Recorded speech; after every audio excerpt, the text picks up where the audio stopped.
अल्हम्दुलिल्लाह रब्बिल आलमीन वस्सलातु वस्सलामु अला सय्यिदिल मुरसलीन व अला आलिहि व अस्हाबिहि व अहले बैतिहि व औलियाए उम्मतिहि अजमईन।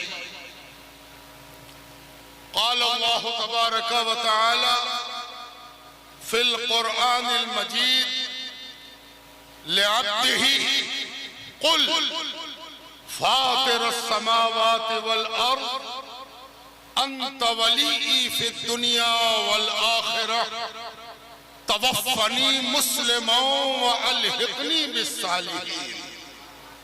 आमीन या रब्बल आलमीन। आमन्तु बिल्लाहि व रसूलिहि व सदक़ल्लाहुल मौलानाल अज़ीम। हुज़ूर साहिबे सज्जादे मसनदे शहबाज़ुद दुनिया वद्दीन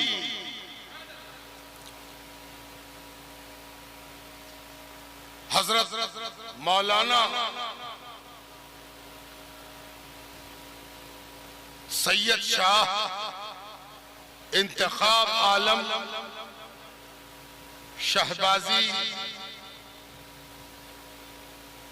मद्दज़िल्लहुल आली, दीगर मशाइख़ किराम, उलमाए इज़ाम, मुअज़्ज़ज़ सामीन व हाज़िरीन व सामिआत व हाज़िरात, इससे क़ब्ल कि अल्लाह सुब्हानहू व तआला की सजाई हुई इस मजलिस में कुछ बोलने की और कुछ अर्ज करने की जसारत की जाए, आइए हम और आप मिलकर पहले उसे याद कर लें जिसके सदक़े में शहबाज मिले। अल्लाहुम्मा सल्लि अला सय्यदिना व मौलाना मुहम्मद मादनिल जूद वल करम व मंबइल इल्म वल हिल्म वल हिकम व अला आलिहि व अस्हाबिहि व अहले बैतिहि व बारिक व सल्लिम।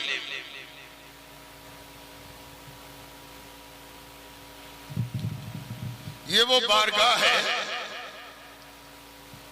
जहां बड़े से बड़ा मुकर्रिर भी लरज़ने को मजबूर हो जाता है, और उसकी दो वजह है क्यों लरज़ता है। चाहे खतीब हो या शायर, उसे लरज़ना है। और सिर्फ खतीब और शायर नहीं, जो मुदर्रिस है, मुअल्लिम है, मुहद्दिस है, मुफस्सिर है, दुनिया का कोई इल्म पढ़ाता है, वो भी यहाँ की चौखट बाहर से चूमता हुआ आगे बढ़ता है। और इसकी दो वजह है। पहली वजह कदीम है और दूसरी वजह जदीद है। कदीम वजह तो वो है कि जिसकी तारीख को तकरीबन 5 सदियां कदम बोसी करती चली आ रही है।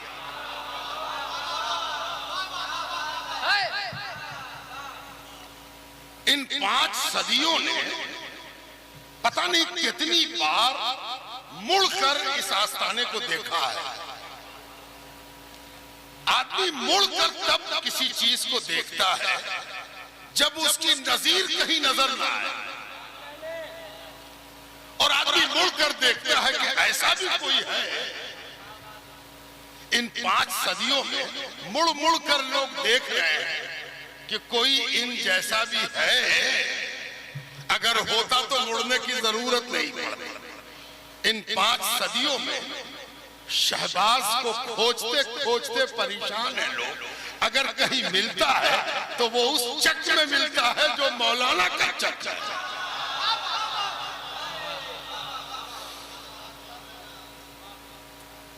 पता नहीं किसी मुदर्रिस को यहां दाखिल होने के बाद मुदर्रिसी की सुध बचती है या नहीं।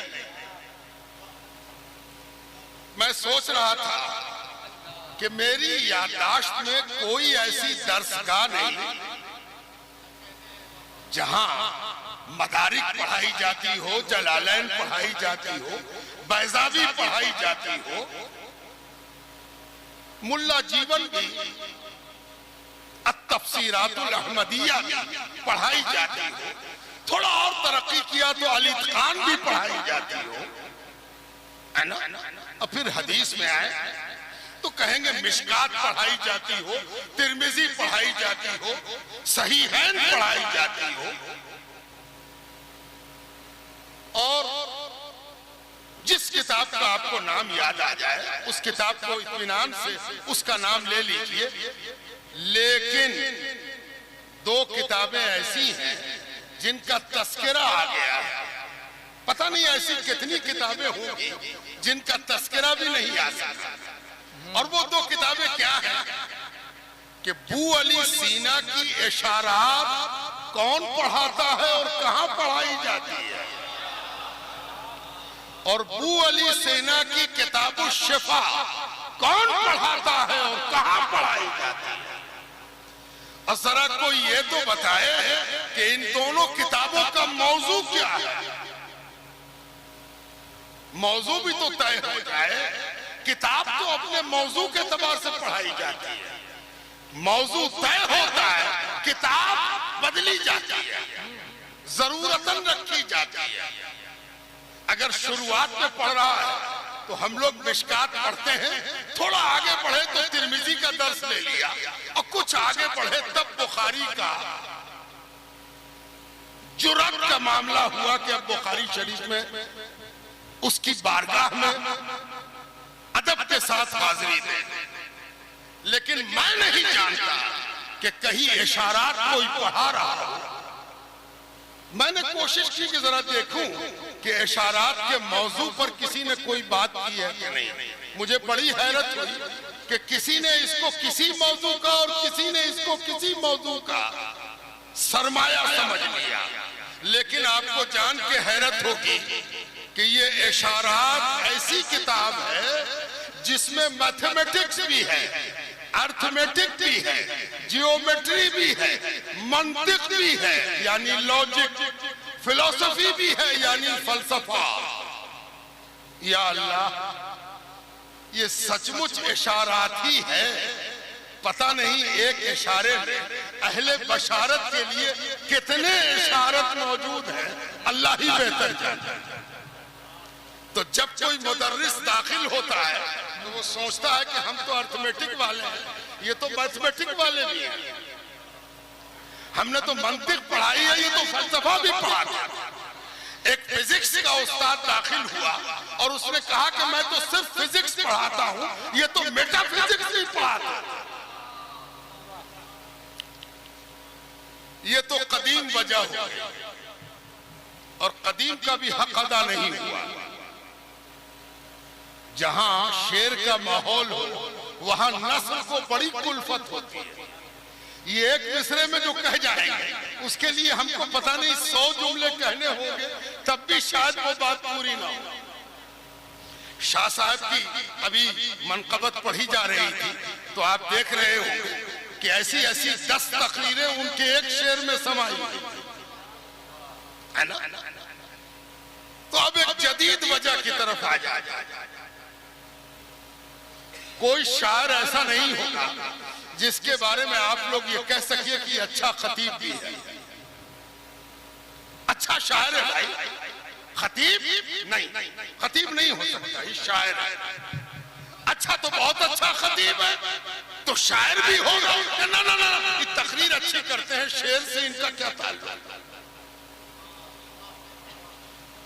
शायर भी आके कांप गया कि ये बहुत बड़े शायर की जगह है, और खतीब भी लरस गया कि वो शायर भी था, खतीब भी था।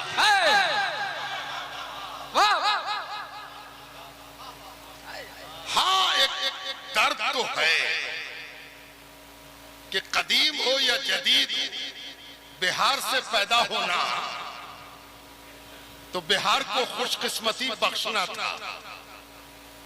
लेकिन एक दुर्भाग्य भी जुड़ा हुआ है कि अगर ये बिहार से न होते तो पता नहीं आज आसमान की किन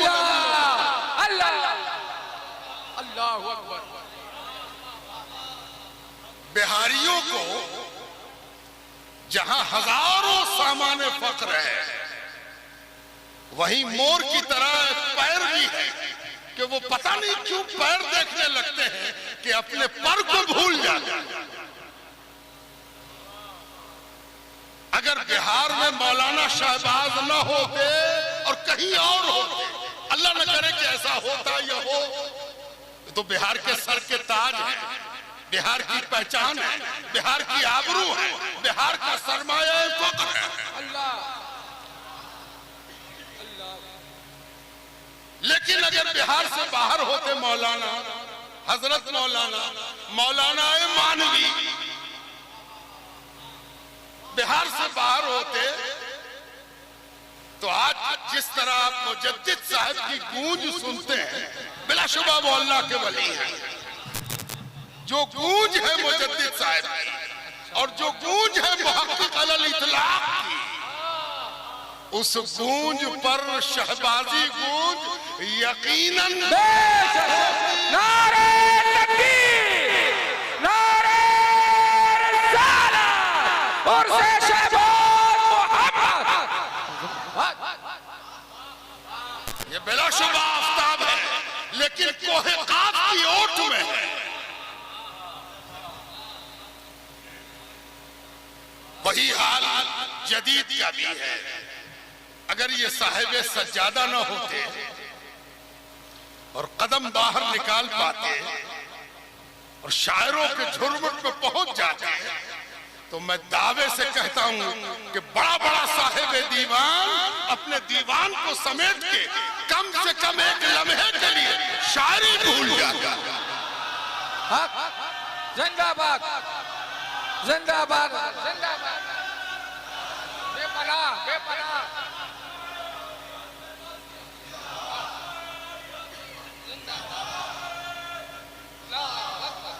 काफिये और रदीफ में जकड़ी हुई, रवायात में अकड़ी हुई, शायरी से उर्दू का पूरा दबिस्तान भरा हुआ है। जिसने वो बेड़ी तोड़ दी उसका नाम है ज़िया शहबाजी। बेड़ी तोड़। एक बार जब वो खड़े होते थे और अपना कलाम सुनाते थे, तो वो जो समझते थे कि काफिये खत्म हो गए, वो इधर उधर घूम के देखते थे कि काफिये फिर से जिंदा हो गए। रवायात की जकड़न से जिसने शायरी को बाहर ला दिया, उसका नाम है हजरत ज़िया शहबाजी। ये गुलू नहीं है, ये बेचारगी है कि कैसे हम हकीकत बयानी करें। गुलू नहीं है। गुलू तो तब होता है जब आदमी हकीकत को छू दे और उससे आगे बढ़ जाए, तो गुलू है। यहां तो हकीकत को देख रहा, छूने का क्या सवाल है। और यही हाल खताबत का था। कैसे कैसे खतीब, खानदानी खतीब, बाप भी खतीब, बेटा भी खतीब, पोता भी खतीब, खताबत किया एक शजरा, एक तसलसल है खताबत का। लेकिन जब इश्तियाक कुर्सी पर जलवा फरमा हो, तो सबका इश्तियाक जिंदा होता है। अब सुनो तकरीर, अब सुनो तकरीर। अब मैं आपको एक और पहलू दिखा दूं कि आमतौर पर जब कोई अच्छा खतीब हो जाता है, तो उसकी पकड़ माइक पर बन जाती है, तो कलम पकड़ा नहीं जाता। वो कलम पकड़े तो उसको लगता है कि माइक है क्या, है ना? इसलिए अच्छा कलमकार अच्छा खतीब नहीं हो पाता, और अच्छा खतीब अच्छा कलमकार नहीं है। ये तो सदका है मौला अली का कि मौला अली पूरी दुनिया इंसानियत में वो अकेली ज़ात है कि जिसने जब कलम पकड़ा तो कलम पकड़ने वालों का इमाम हो गया।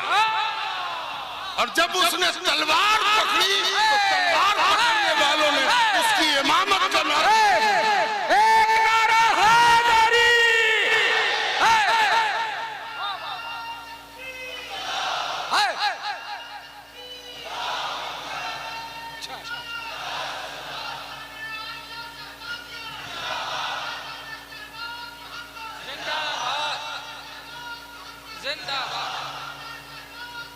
जिंदाबाद, जिंदाबाद,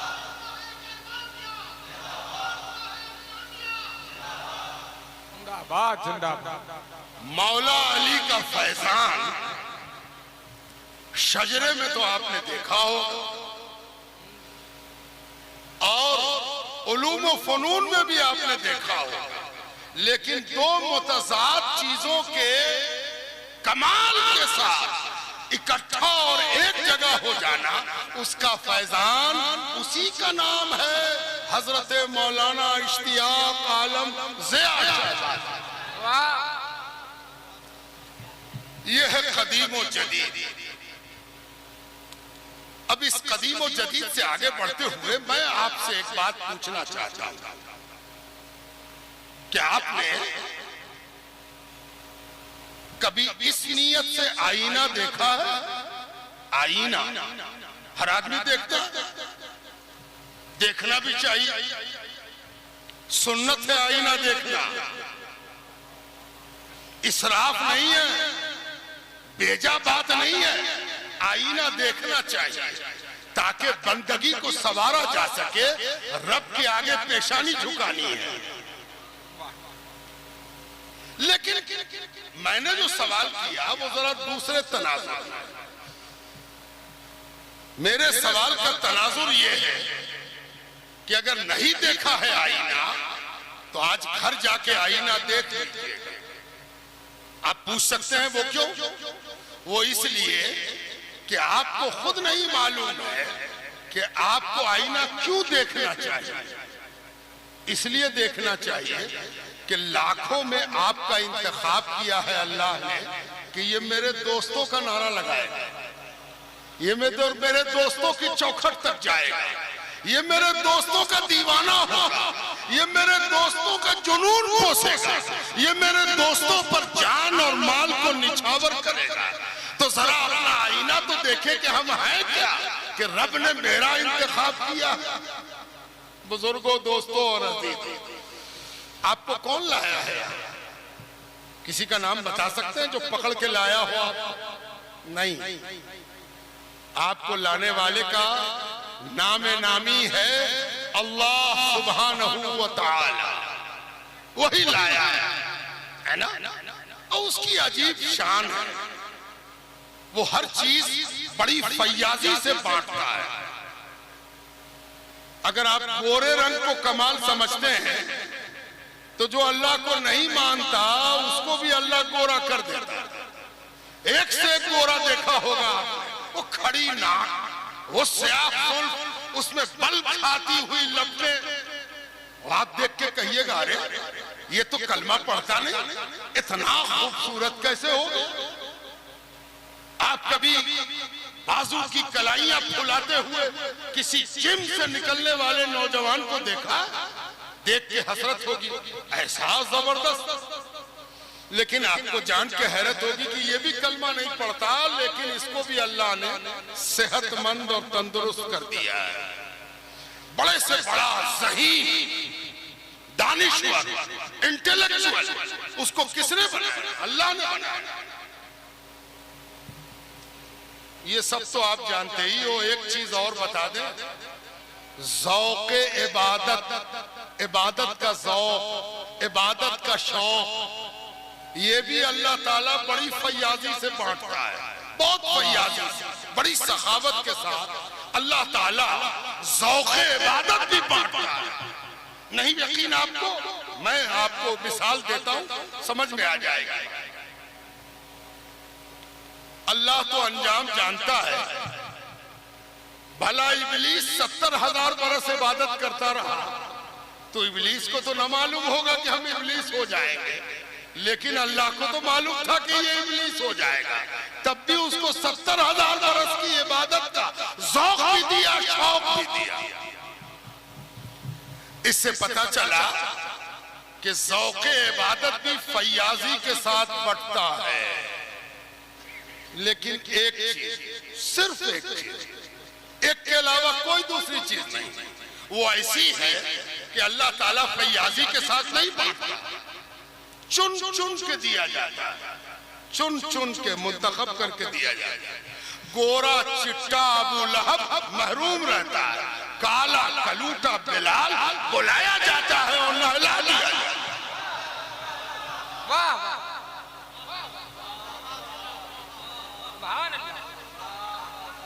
काले कलूटे बिलाल को सर से पैर तक नहला दिया जाता है और अबू लहब को एक जर्रा नहीं, एक खतरा नहीं दिया जाता।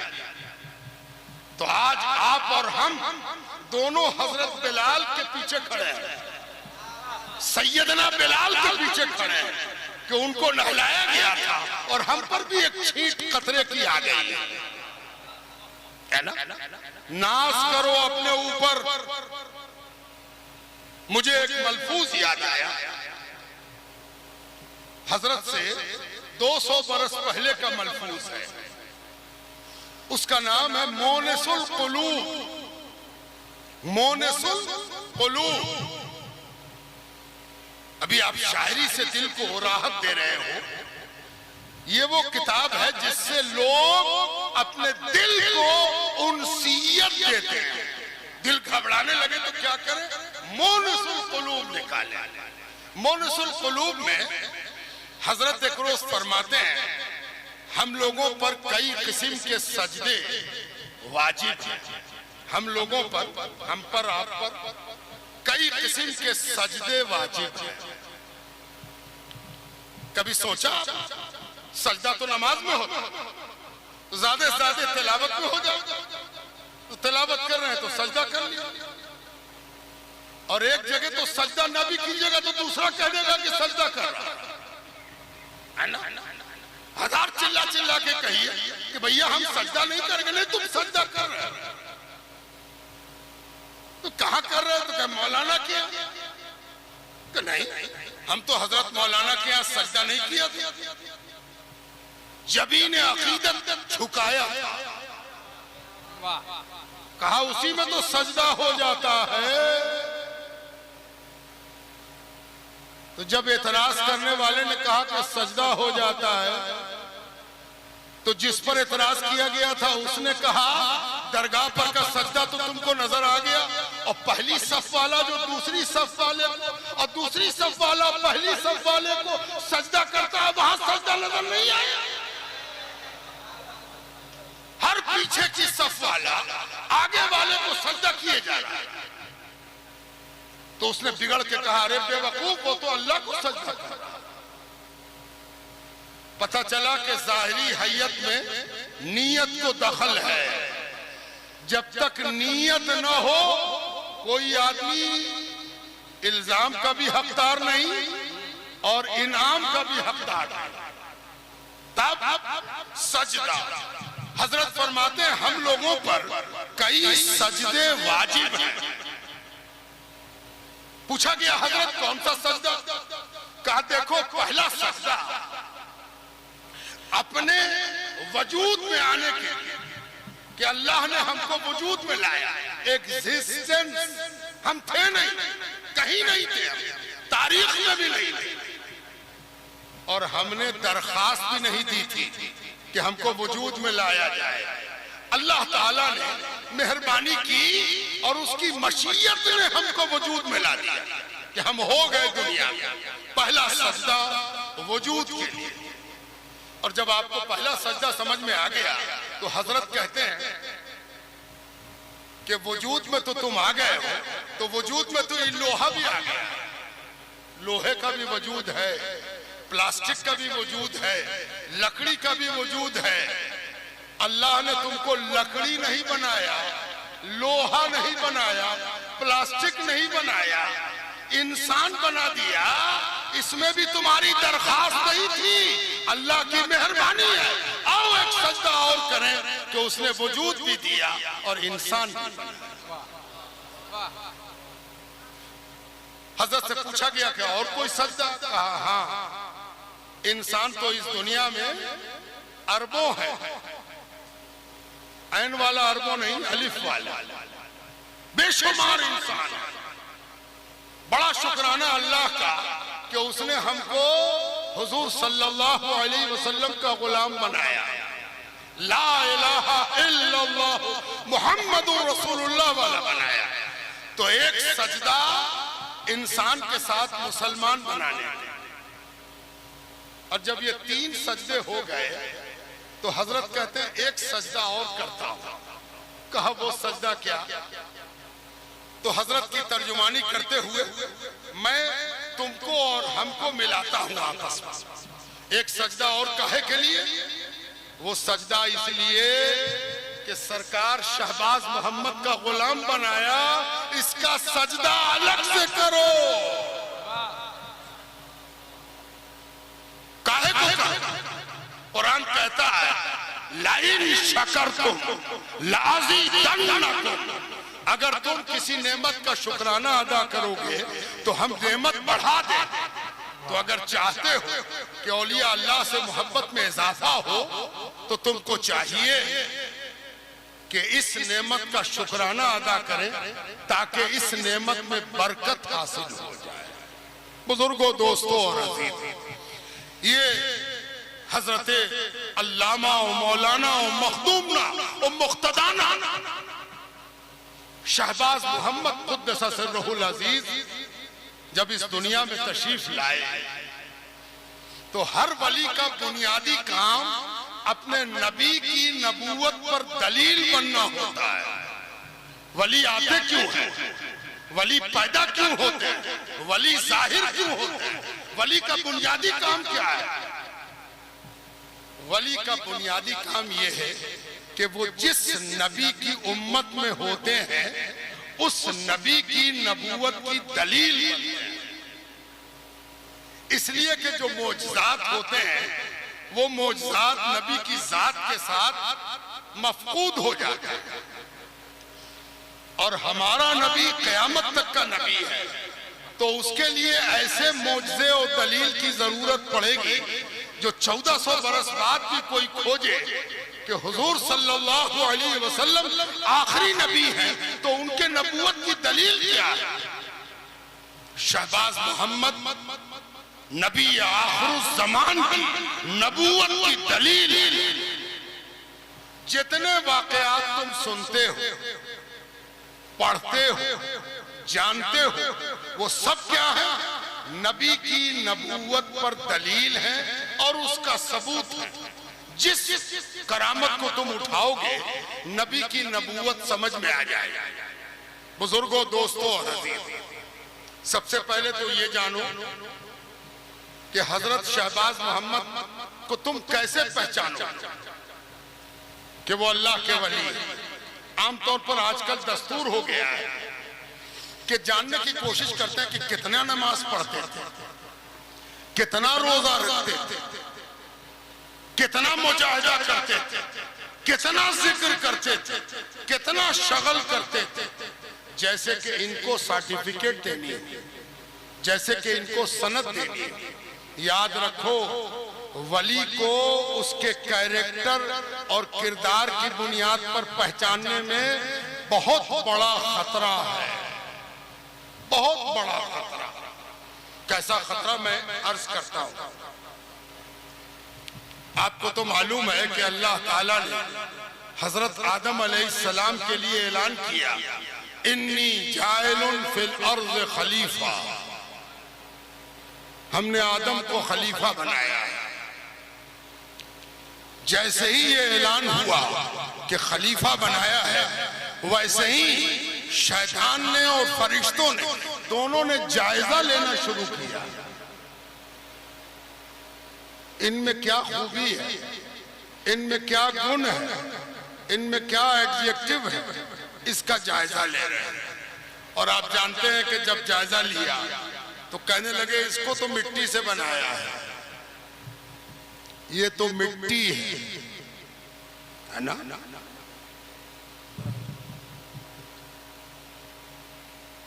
मिट्टी से बनाया। यही गलती उमूमन पूरी दुनिया से हो जाती है। जब भी वो किसी वली की इज्जत की तरफ बढ़ता है तो उसे एहसास होता है कि वली का किरदार देखे, वली की हैसियत देखे।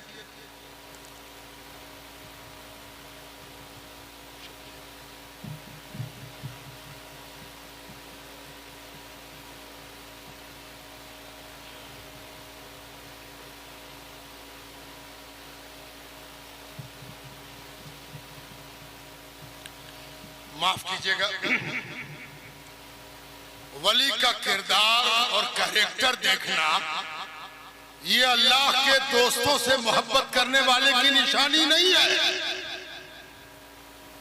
जब भी किसी के बारे में सुनो कि अल्लाह का वली है तो समझ जाओ कि अल्लाह की मेहरबानी से वली है, अल्लाह के इंतखाब से वली है, अल्लाह ने इसको मुंतखब किया है।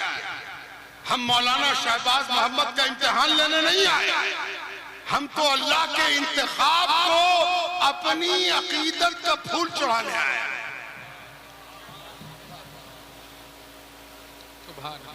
जानते हो, सनद तो उसको दी जाती है जिसको इम्तिहान देना पड़े। जब 200 साल पहले ये फैसला हो रहा था, वाक़यात बताते हैं कि मखदूम जहां शायख शरफुद्दीन अहमद यहिया मनेरी हजरत से 200 साल पहले और हजरत अलाउल हक पंडवी मखदूम अशरफ जहांगीर सिमनानी के पीर, दोनों आलमे रूहानियत में परेशान टहल है। ये बिहार शरीफ में टहल है, वो पंडवा में टहल है।